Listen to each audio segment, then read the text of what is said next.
تغرل کا 455 ہجری میں انتقال ہوا۔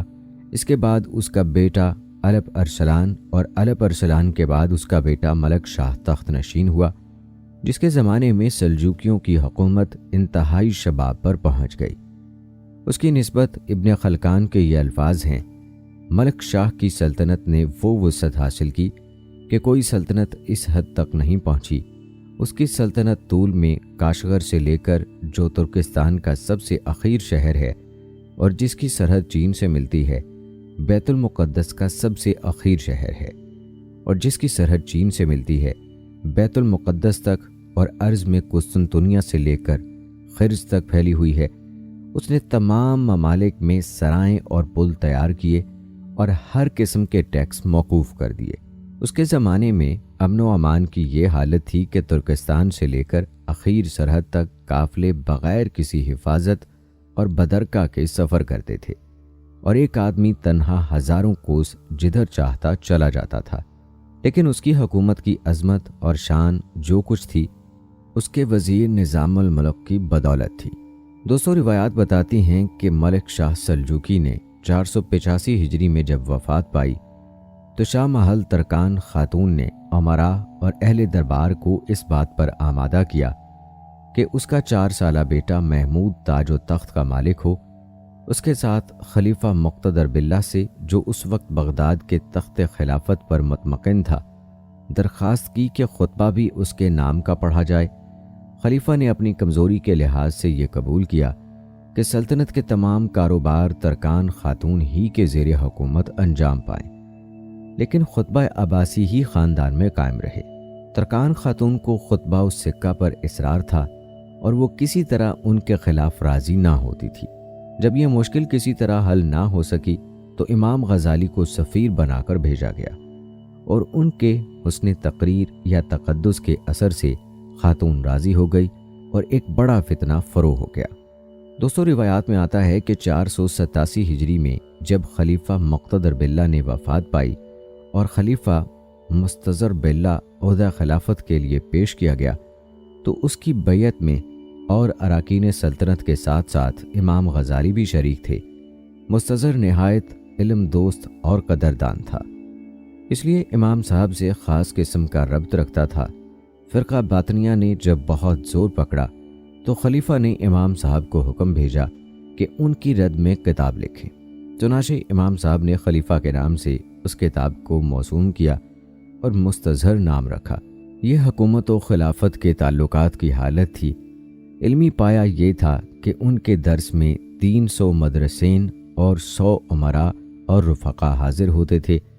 درس کے علاوہ واعظ بھی فرماتے تھے، اور چونکہ وہ واعظ میں بھی ہمیشہ علمی مطالب بیان کرتے تھے، یہ واعظ بھی در حقیقت علمی لیکچر ہوتے تھے۔ چنانچہ ان واعظوں کو شیخ سعد بن الفارس المعروف بائن للسان قلم بند کرتے جاتے تھے۔ اس طرح 183 واعظ قلم بند کیے گئے، جن کا مجموعہ 2 ضخیم جلدوں میں تیار ہوا۔ امام صاحب نے اس مجموعے پر نظر ثانی کی اور اس نے مجالس غزالیہ کے نام سے شہرت پائی۔ 200 روایات بتاتی ہیں کہ نظام الملک نے تعلیم و تدریس کو وہ ترقی دی کہ تمام اسلامیہ میں چپا چپا پر مکاتب اور مدارس قائم کیے۔ روزتن فی اخبار الدولتین میں لکھا ہے کہ کوئی شہر ایسا نہ تھا جہاں اس کا تعمیر کردہ مدرسہ موجود نہ ہو، یہاں تک کہ جزیرہ ابن عمر میں بھی، جو بالکل ایک گوشے میں واقع ہے اور کسی کا وہاں گزر نہیں ہوتا، ایک بڑا مدرسہ قائم تھا۔ علامہ قزوینی نے آثار البلاد میں تصریح کی ہے کہ اس زمانے میں مدارس کا سالانہ خرچ 4 لاکھ اشرفیاں تھیں۔ اس کے سوا اپنے کل جاگیرات کا 10واں حصہ تعلیم کے مصارف پر وقف کر دیا تھا۔ اس کی وجہ یہ تھی کہ نظام الملک خود صاحب علم و فضل اور اہل فضل و کمال کا بہت بڑا قدردان تھا۔ بو علی فارمودی جب اس کے دربار میں آتے تھے تو ہمیشہ ان کے لیے مسند خالی کر دیا کرتے تھے۔ امام الحرمین اور ابو اسحاق شیرازی کا نہایت ادب کرتا تھا، اور جب وہ دربار میں آتے تھے تو کھڑا ہو جاتا تھا۔ اس قدردانی اور پایا شناسی نے اس کے دربار کو اہل کمال کا مرکز بنا دیا تھا۔ سینکڑوں علماء و فضلاء ہمیشہ اس کے دربار میں حاضر رہتے تھے اور وہ ان کے علمی مناظرات میں شریک ہو کر خود بھی دخل دیتا تھا اور مستفید ہوتا تھا۔ دوستو، روایات یہ بتاتی ہیں کہ امام غزالی کا مزاج ابتدا میں جا پسند تھا۔ امام الحرمین کی صحبت میں انہوں نے علماء کی قدر و منزلت کا جو سما دیکھا، اس کی طبیعت میں اس ولولے کو اور زیادہ بڑھا دیا تھا۔ جاہ و منصب کی امید میں امام غزالی نے درسگاہ سے نکل کر نظام الملک کے دربار کا رخ کیا۔ چونکہ ان کی علمی شہرت دور دور تک پھیل چکی تھی، نظام الملک نے نہایت تعظیم و تکریم سے ان کا استقبال کیا۔ امام غزالی نظام الملک کے دربار میں پہنچے تو سینکڑوں اہل کمال کا مجمع تھا۔ نظام الملک نے مناظرے کی مجلس منعقد کی، متعدد جلسے ہوئے اور مختلف علمی مضامین پر بحثیں رہیں۔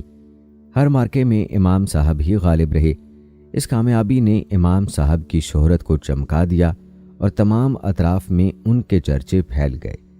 نظام الملک نے ان کو نزایا کے مسند درس کے لیے انتخاب کیا۔ کہا جاتا ہے کہ امام صاحب کی عمر اس وقت 34 برس سے زیادہ نہ تھی۔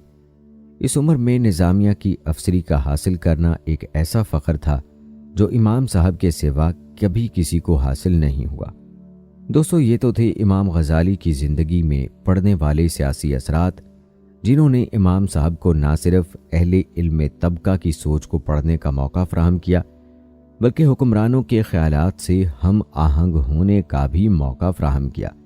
اسی سبب کے تحت مذہبی طور پر امام غزالی کے خیالات میں تبدیلی واقع ہوئی اور انہوں نے اپنا رجحان مذہب کی طرف منتقل کرنے کی کوشش کی۔ دوستو، امام صاحب نے جس طرح کی تعلیم و تربیت پائی تھی، اس کا تقاضا یہ تھا کہ وہ اپنے اہل مذہب کے طریقے کے سوا کسی طرف التفات نہ کرتے۔ چنانچہ ان کے تمام ہم اثروں کی یہی حالت رہی۔ چنانچہ امام صاحب ابتدا ہی سے ایک خاص قسم کی طبیعت رکھتے تھے۔ ان کا مزاج یہ تھا کہ ان کے سامنے جس قدر مذہبی فرقے موجود تھے اور جو ان کے عقائد و خیالات تھے، سب پر وہ غور کی نگاہ ڈالتے تھے۔ نشا پور وغیرہ میں سلجوکیوں کی اثر کی بدولت دوسرے مذاہب کا بہت کم چرچا تھا، لیکن بغداد دنیا بھر کے عقائد اور خیالات کا دنگل تھا۔ اس زمین پر قدم رکھ کر ہر شخص پورا آزاد ہو جاتا تھا اور جو کچھ چاہتا تھا کہہ سکتا تھا۔ شیعہ، سنی، معتزلی، زندیق، ملحد، مجوسی، عیسائی بغداد ہی کے دنگل میں باہم علمی لڑائیاں کرتے تھے اور کوئی شخص ان سے معترض نہیں ہو سکتا تھا۔ اس آزادی کی بدولت یہاں ہر قسم کے مختلف عقائد و خیالات پھیلے ہوئے تھے۔ امام غزالی بغداد پہنچے تو ایک ایک فرقہ اور اہل مذہب سے ملے اور ان کے خیالات سنے۔ وہ خود لکھتے ہیں کہ میں ایک ایک باطنی، ظاہری، فلسفی، متکلم، زندیق سے ملتا تھا اور ان کے خیالات دریافت کرتا تھا۔ ان مختلف فرقوں کے ساتھ ملنے جلنے سے امام صاحب پر جو اثر ہوا اور جس نے ان کی زندگی کا قالب بالکل بدل دیا، اس کو ہم امام صاحب ہی کے الفاظ میں نہایت اختصار کے ساتھ بیان کرتے ہیں۔ امام صاحب کے خیالات ملاحظہ فرمائیں۔ آپ لکھتے ہیں اس وقت جس قدر فرقے موجود تھے 4 تھے: متکلمین، باطنیہ، فلاسفہ اور صوفیہ۔ میں نے ایک ایک فرقے کے علوم و عقائد کی تحقیقات شروع کی۔ علم کلام کے متعلق جس قدر قدماء کی تصنیفات تھیں سب پڑھیں، لیکن وہ میری تسلی کے لیے کافی نہ تھیں، کیونکہ ان میں جن مقدمات سے استدلال ہو رہے تھے ان کی بنا یا تقلید ہے یا اجماع یا قرآن و حدیث کے نصوص، اور یہ چیزیں اس شخص کے مقابلے میں بطور صحت سے پسند نہیں کی جا سکتی جو بدیہیات کے سوا اور کسی چیز کا قائل نہ ہو۔ فلسفے کے بارے میں لکھتے ہیں، فلسفے کا جس قدر حق یقینی ہے، یعنی ریاضیات وغیرہ، اس کو مذہب سے تعلق نہیں۔ جو حصہ مذہب سے تعلق رکھتا ہے یعنی الہیات وغیرہ، وہ یقینی نہیں۔ باطنیہ کے بارے میں لکھتے ہیں، فرقہ باطنیہ کے عقائد کا تمام تر دار و مدار امام وقت کی تقلید پر ہے، لیکن امام صاحب کی حقیقت کی نسبت کیوں کر یقین کیا جا سکتا ہے۔ اور تصوف کے بارے میں لکھتے ہیں، یہ فن دراصل عملی فن ہے، اس لیے عمل کے بغیر نتیجہ حاصل نہیں ہو سکتا تھا، اور عمل کے لیے ضروری تھا کہ زہد و ریاضت اختیار کی جائے۔ ادھر اپنے اشغال کو دیکھا تو کوئی خلوص پر مبنی نہ تھا۔ درس و تدریس کی طرف طبیعت کا میلان اس وجہ سے تھا کہ وہ جاہ پرستی اور شہرت عامہ کا ذریعہ بھی تھی۔ ان واقعات نے دل میں تحریک پیدا کی، مگر 6 ماہ تک میں نے لال و لیت میں گزارے۔ نفس کسی طرح گوارا نہ کرتا تھا کہ ایسی بڑی عظمت و جاز سے دستبردار ہو جائے۔ ان تردات میں نوبت یہاں تک آ گئی کہ زبان رک چکی اور دنیا بھی بند ہو گئی۔ رفتہ رفتہ ہضم کی قوت جاتی رہی۔ آخر طبیبوں نے ہاتھ اٹھا لیا اور کہا کہ ایسی حالت میں علاج کچھ سود مند نہیں۔ میں نے سفر کا قطعی ارادہ کر لیا۔ علماء ارکان سلطنت کو جب یہ خبر ہوئی تو سب نے نہایت الحاج کے ساتھ روکا اور حسرت سے کہا کہ یہ اسلام کی بدقسمتی ہے۔ دوستو، یہ تحریر ظاہر کرتی ہے کہ طبیعت میں بے چینی تھی، لہٰذا رخت سفر باندھنے کا مصمم ارادہ کر لیا۔ یہ کام اگرچہ طبیعت پہ بہت گراں تھا، مگر امام صاحب نے اس کو اختیار کر کے سب کچھ ترک کر دینے کا فیصلہ کر لیا تھا۔ روایات بتاتی ہیں کہ امام صاحب مدت سے ترک دنیا کا ارادہ کر رہے تھے، لیکن تعلقات کی بندش چھوٹ نہیں سکتی تھی۔ ایک دن واعظ کہہ رہے تھے کہ اتفاق سے ان کے چھوٹے بھائی امام احمد غزالی، جو صوفی اور صاحب حال تھے، آ نکلے اور یہ اشعار پڑھے: تم دوسروں کو ہدایت کرتے ہو مگر خود ہدایت نہیں پکڑتے، اور واعظ سناتے ہو لیکن خود نہیں سنتے۔ اے سنگ انسان، کب تک تو لوہے کو تیز کرتا رہے گا لیکن خود نہ کاٹے گا۔ البتہ دوستو، امام صاحب نے بغداد سے نکل کر شام کا رخ کیا اور دمشق پہنچ کر مجاہدہ و ریاضت میں مشغول ہوئے۔ روزانہ یہ شغل تھا کہ جامع اموی کے غربی مینار پر چڑھ کر دروازہ بند کر لیتے اور تمام دن مراقبہ اور ذکر و شغل کیا کرتے۔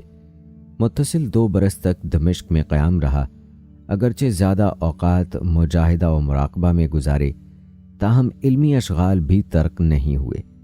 جامع اموی جو دمشق کی گویا یونیورسٹی تھی، اس میں غربی جانب جو زاویہ تھا، وہاں بیٹھ کر ہمیشہ درس دیا کرتے تھے۔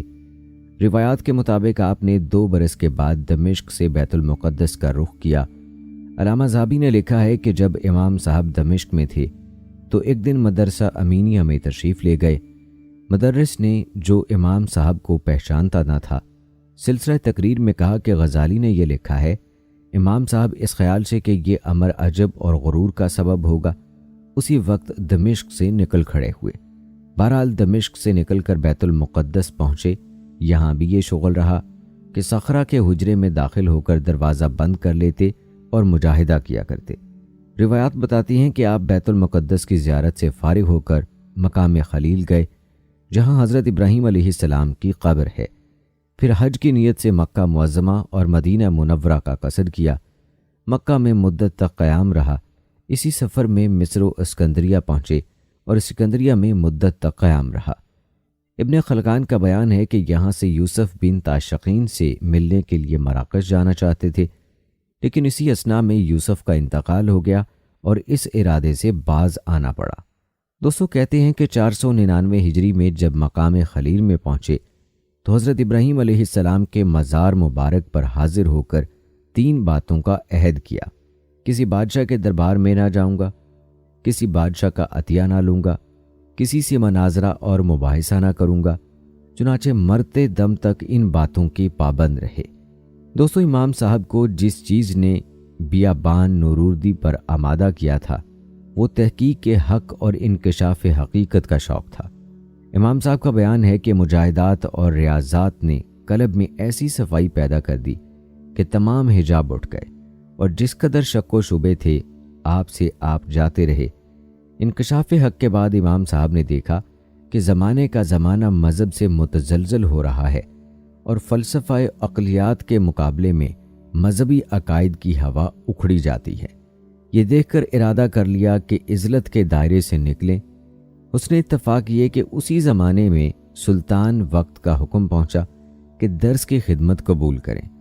یہ حکم اس قدر تاکیدی تھا کہ امام صاحب انکار کرتے تو ناراضی تک نوبت پہنچتی۔ امام صاحب اب بھی متعامل تھے اور اسی لیے صوفی احباب سے مشورہ کیا۔ سب نے عزلت کی چھوڑنے کی رائے دی۔ بہت سے مقدس لوگوں کو خواب میں القاء ہوا کہ یہاں امر خدا کی خوشنودی کا باعث ہے۔ سب سے بڑھ کر یہ خیال پیدا ہوا کہ حدیث وارد ہے کہ خدا ہر نئی صدی کے آغاز پر ایک مجدد پیدا کرتا ہے۔ اتفاق سے 5ویں صدی کے آغاز کو ایک ہی مہینہ باقی تھا۔ دوستو، یوں امام صاحب دوبارہ تدریس کی جانب لوٹے اور ذیقعدہ 499 ہجری میں امام صاحب نے نیشاپور کے مدرسے نظامیہ میں مسند درس کو دوبارہ زینت دی اور بدستور پڑھنے پڑھانے میں مشغول ہوئے۔ امام صاحب نے سلطان وقت کے لفظ سے جس کو تعبیر کیا ہے وہ فخر الملک تھا، جو نظام الملک کا سب سے بڑا بیٹا تھا اور اس زمانے میں سنجر سلجوقی یعنی پسر ملک شاہ کا وزیر اعظم تھا۔ وہ نہایت علم دوست اور شناس تھا۔ امام غزالی کے تقدس اور جامعیت کا شہرہ سن کر خود ان کی خدمت میں حاضر ہوا اور نہایت عقیدت ظاہر کی۔ اس کے ساتھ نہایت عاجزی سے عرض کی کہ نظامیہ نیشاپور کی مدرسی قبول فرمائیے۔ دوستو، روایات بتاتی ہیں کہ امام صاحب کی مقبولیت عام جس قدر روز بروز ترقی کرتی جاتی تھی، ان کے حاسدوں کا گروہ بھی بڑھتا جاتا تھا۔ خصوصاً امام نے احیاء العلوم میں جس طرح تمام علماء و مشائخ کی ریاکاریوں کی قلعی کھولی تھی، اس نے ایک زمانے کو اپنا دشمن بنا دیا تھا۔ نوبت یہاں تک پہنچی کہ ایک گروہ نے مخالفت پر کمر باندھی اور وہ اعلانیہ ان کی آبرو ریزی کی فکر میں ہوتے۔ روایات بتاتی ہیں کہ امام صاحب نے آغاز شباب میں ایک کتاب منخول نامی اصول فقہ میں تصنیف کی تھی، جس میں ایک موقع پر امام ابو حنیفہ پر نہایت سختی کے ساتھ نکتہ چینی کی تھی اور نہایت گستاخانہ الفاظ ان کی شان میں استعمال کیے تھے۔ امام کے مخالفین کے لیے یہ عمدہ دستاویز تھی۔ یہ لوگ سنجر کے دربار میں یہ کتاب لے کر پہنچے اور اس پر زیادہ آب و رنگ چڑھا کر پیش کیا۔ اس کے ساتھ امام صاحب اور تصنیف کے مطالب ہی الٹ پلٹ کر بیان کیے اور دعویٰ کیا کہ امام غزالی کے عقائد زندیقانہ اور ملحدانہ ہیں۔ روایات بتاتی ہیں کہ سنجر خود اتنا صاحب علم نہ تھے کہ بدگوئیوں کی شکایتوں کا خود فیصلہ کر سکتے، جبکہ دستار والوں نے جو کچھ کہا اس کو یقین آ گیا اور امام غزالی کی حاضری کا حکم دیا۔ امام صاحب عہد کر چکے تھے کہ کسی بادشاہ کے دربار میں نہ جائیں گے۔ ادھر فرمان شاہی کا بھی لحاظ تھا، اس لیے مشہد رضا تک گئے اور وہاں ٹھہر گئے۔ سلطان کو زبان فارسی میں ایک مفصل خط لکھا۔ کہتے ہیں اس خط کو پڑھ کر سلطان امام صاحب کی زیارت کا مشتاق ہوا اور درباریوں سے کہا کہ میں چاہتا ہوں کہ روبرو باتیں کر کے ان کے عقائد و خیالات سے واقف ہوں۔ مخالفین کو یہ حال معلوم ہوا تو ڈرے کہ کہیں بادشاہ پر امام صاحب کا جادو نہ چل جائے، اس لیے یہ کوشش شروع کی کہ امام صاحب لشکر گاہ تک آئیں لیکن دربار میں نہ جانے پائیں۔ امام صاحب ناچار لشکر گاہ میں آئے اور معین الملک سے ملے۔ معین الملک بڑے عزت و احترام کے ساتھ پیش آیا اور ان کے ساتھ ساتھ سنجر کے دربار تک گیا۔ سنجر کی طرف خطاب کیا اور ایک طویل تقریر کی جو بینہ ان کے مکاتبات میں درج ہے۔ گفتگو کے خاتمے پر کہا کہ مجھ کو دو باتیں عرض کرنی ہیں۔ ایک یہ کہ توس کے لوگ پہلے ہی بد انتظامی اور ظلم کی وجہ سے تباہ تھے، اب سردی اور قحط کی وجہ سے بالکل برباد ہو گئے۔ ان پر رحم کر، خدا تجھ پر بھی رحم کرے گا۔ افسوس مسلمانوں کی گردنیں مصیبت اور تکلیف سے ٹوٹی جاتی ہیں اور تیرے گھوڑوں کی گردنیں توق ہائی زیریں کے بار سے۔ دوسرے یہ کہ میں 12 برس گوشہ نشین رہا، پھر فخر الملک نے یہاں آنے کے لیے اصرار کیا۔ میں نے کہا کہ یہ وہ وقت ہے کہ کوئی شخص ایک بات بھی سچ کہنی چاہے تو زمانہ اس کا دشمن بن جاتا ہے، لیکن فخر الملک نے نہ مانا اور کہا کہ بادشاہ وقت عادل ہے، اگر کوئی خلاف بات ہو گئی تو میں سینہ سپر ہوں گا۔ میری نسبت جو مشہور کیا جاتا ہے کہ میں امام ابو حنیفہ پر تان کیے ہیں، محض غلط ہے۔ امام ابو حنیفہ کی نسبت میرا وہی اعتقاد ہے جو میں نے کتاب الاحیاء العلوم میں لکھا ہے۔ میں ان کو فن فقہ میں انتخاب روزگار سمجھتا ہوں۔ روایات میں آتا ہے کہ امام صاحب کی تقریر سن کر مخبر نے کہا کہ آج عراق اور خراسان کے تمام علماء کا مجمع ہوتا تو سب لوگ آپ کے کلام سے مستفید ہوتے، تاہم یہ حالات آپ اپنے ہاتھ سے قلم بند کیجئے تاکہ تمام ممالک میں مشتہر کیے جائیں، جس سے لوگوں کو معلوم ہوگا کہ حالات کی نسبت کیسا ہے۔ آپ کو درس کی خدمت ضرور قبول کرنی ہوگی۔ فخر الملک نے آپ کو نیشاپور کے قیام پر مجبور کیا تھا۔ میرا ادنا خادم تھا، میں حکم دوں گا کہ تمام علماء سال میں ایک بار آپ کی خدمت میں حاضر ہوں اور اپنی مشکلات آپ سے حل کریں۔ لیکن دوستو، روایات بتاتی ہیں کہ مخالفین اب بھی اپنی شرارت سے باز نہ آئے۔ امام صاحب کے پاس جا کر ان سے پوچھا کہ آپ اپنے مذہب میں کس کے مقلد ہیں؟ امام صاحب نے کہا عقلیات و عقل کا۔ اور منقولات میں قرآن کا، ائمہ میں کسی کا مقلد نہیں ہوں۔ روایات کے مطابق 500 ہجری میں سلطان محمد بن مالک بادشاہ نے جب نظام الملک کے بڑے بیٹے احمد کو وزیر اعظم مقرر کر کے قوام الدین نظام الملک صدر الاسلام لقب دیا تو اس نے امام صاحب کو پھر بغداد میں بلانا چاہا۔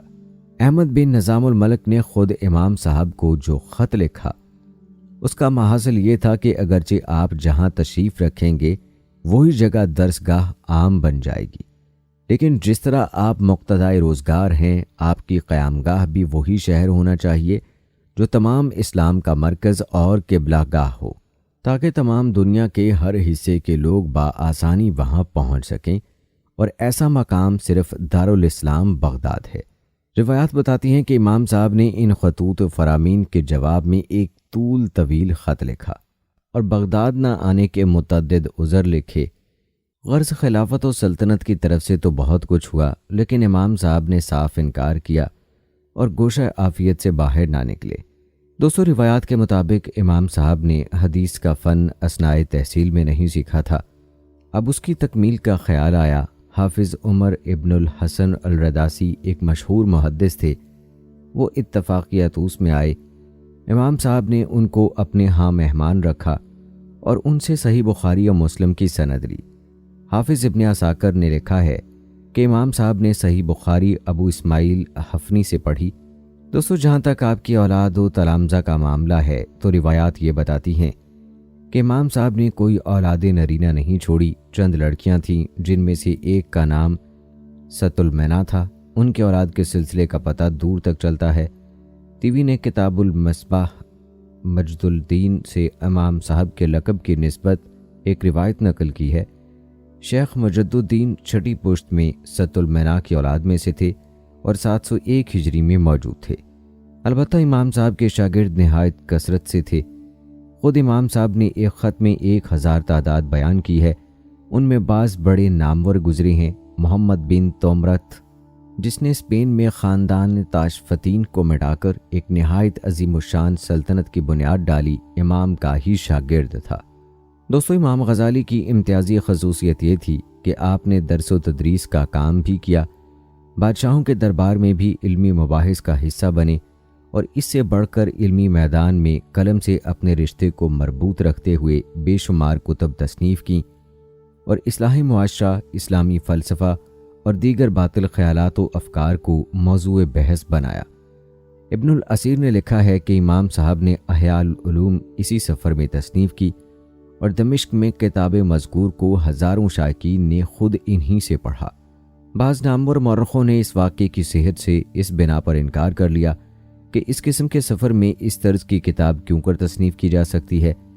بے شبہ امام صاحب جس جذبہ بے خودی کی حالت میں سفر کے لیے اٹھے، اس کے لحاظ سے تصنیف و تالیف کا سلسلہ قیاس میں نہیں آ سکتا، لیکن زیادہ تحقیق اور کاوش سے معلوم ہوتا ہے کہ 10 برس کی مدت سفر میں ان کی حالت یکساں نہیں رہی۔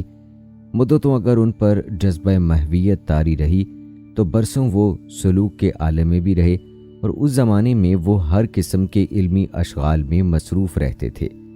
رسالہ قواعد العقائد میں ہے، انہوں نے اسی سفر میں بیت المقدس والوں کی فرمائش پر لکھا۔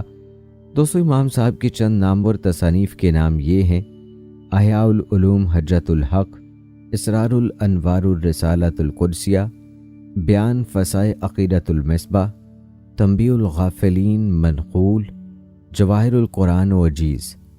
دوستو، روایات بتاتی ہیں کہ امام صاحب اخیر میں اگرچہ بالکل عابد بن گئے تھے اور شب و روز مجاہدات و ریاضات میں بسر کرتے تھے، لیکن اس کے باوجود تصنیف و تالیف کا مشغلہ بالکل ترک نہ ہوا۔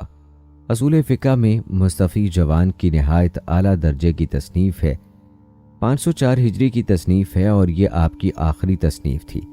اس سے 1 برس بعد امام صاحب نے انتقال کیا۔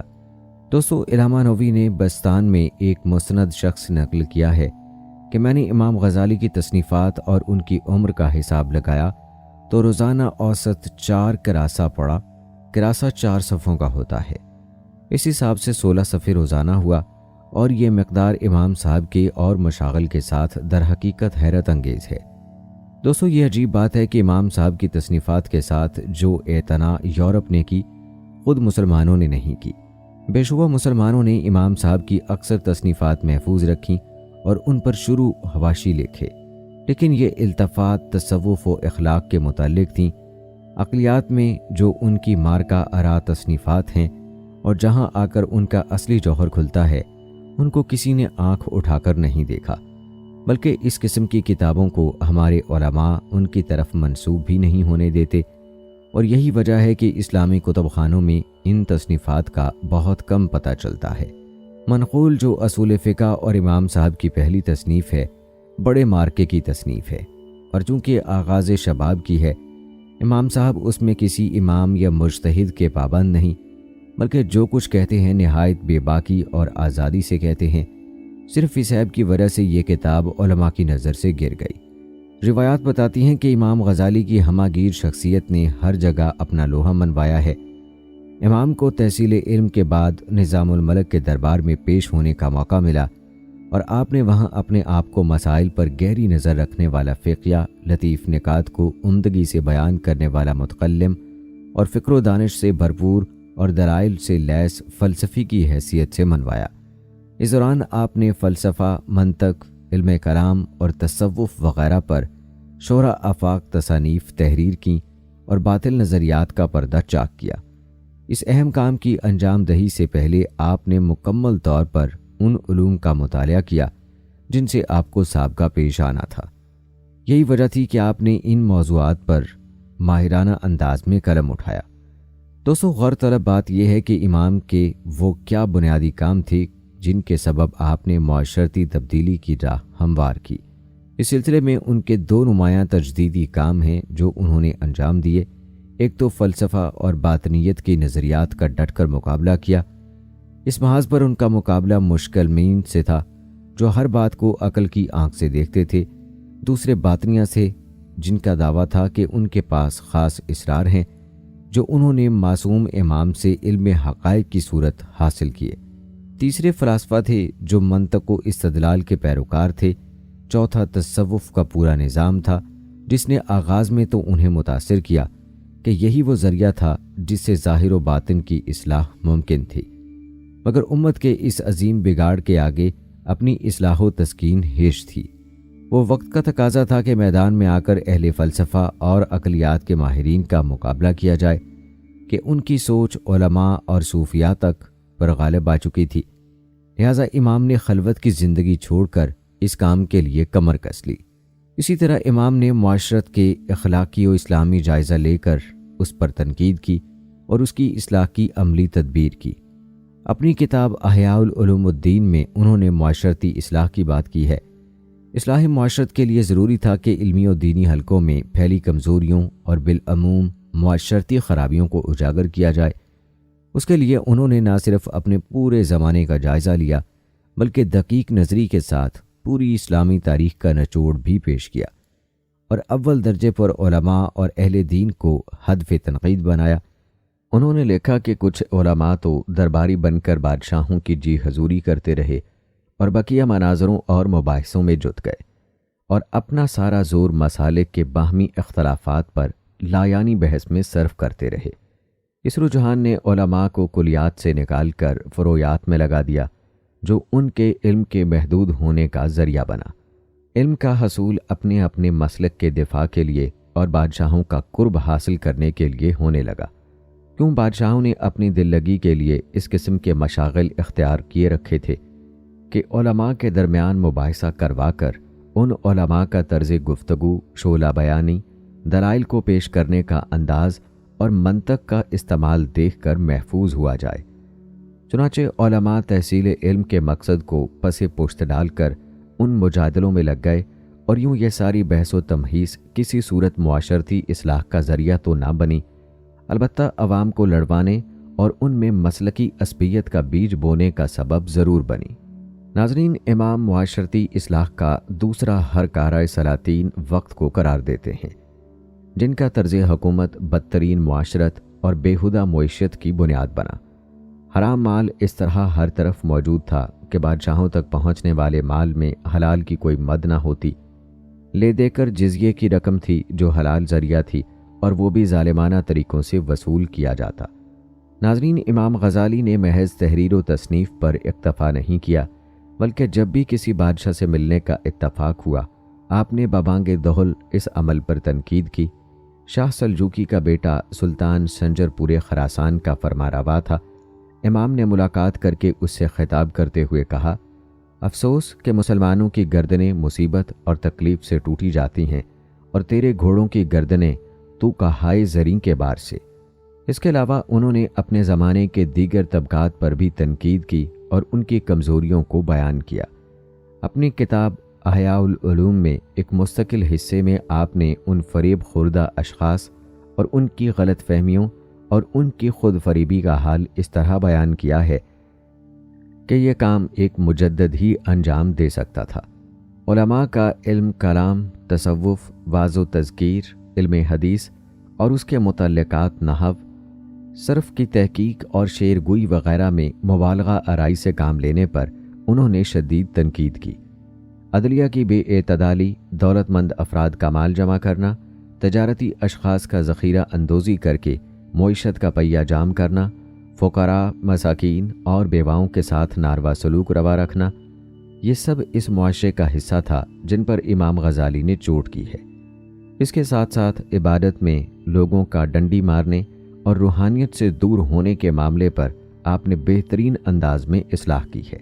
اسلام کے فلسفہ تعلیم پر آپ نے اپنا جامع نظریہ پیش کیا اور علم کی تقسیم کو علم محمود اور علم مذموم کی صورت میں بیان کیا۔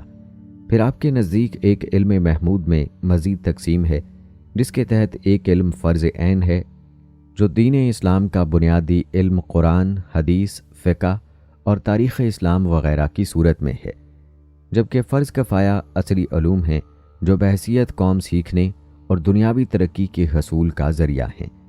یہ وہ مجددانہ کردار تھا جس سے امام نے اس معاشرے میں جہاں ہر طرف مسلمان تو تھے مگر اسلام اپنی اصلی حالت میں موجود نہ تھا، اسلام کا ٹھیک تصور پیش کیا اور غور و فکر کی ایک نئی جہت دریافت کی، عوام کو اندھی تقلید اور گمراہی سے بچایا اور خاص میں علماء اور اہل علم لوگوں کی لگامیں درست کیں۔